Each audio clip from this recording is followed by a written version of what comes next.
Hi, welcome to Bond Bytes, the daily bond market highlights from INR bonds. I'm Arjun Patsati. And with trade deficit record highs and a depreciation on the back of a weak rupee and high prices, high commodity and other import prices, will RBI have to hike rates very sharply in its policy meeting?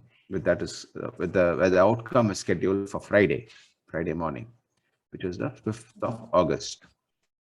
Before that, do not forget to download our app Widens by INR bonds for the best curated list of bonds in an environment where there's a lot of uncertainty on all fronts. And with the most information, most transparency in prices, and the easiest of in-app investment process, investors and financial advisors like get the best bonds for their portfolio, fixed income portfolios, to tide them over the volatile times. It was a tough journey going from an intern to a senior professional. Now, to protect my savings against high inflation and grow my wealth, I invest in bonds with INR bonds. Download the INR bonds app to save better. Back to bond bytes. The 10-year Gsec yield was higher. It had fallen very sharply down, and just a slight pullback. Nothing to really talk about. There is equities too were flat after a very sharp rally, and the rupee fell marginally, not very sharply on the back of very high trade deficit. US Treasury yields continue to stay down on worries of lower growth, and India's trade deficit widens to record highs at USD 31 billion in July.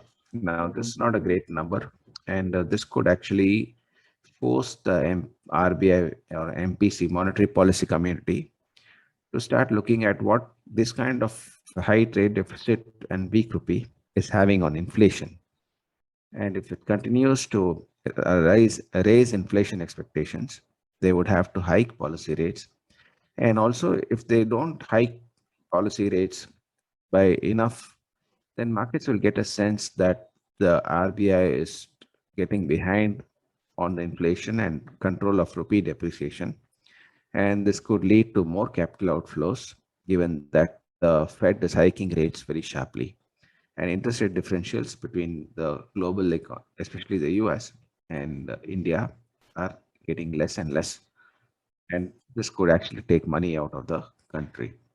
So will RBI have to bite the bullet and look at the rupee and its falling, depreciating rupee, which is a record low, and its effect on other fundamentals, and raise rates accordingly. Do not forget to subscribe to our YouTube channel if not done so already. And thank you very much for listening in.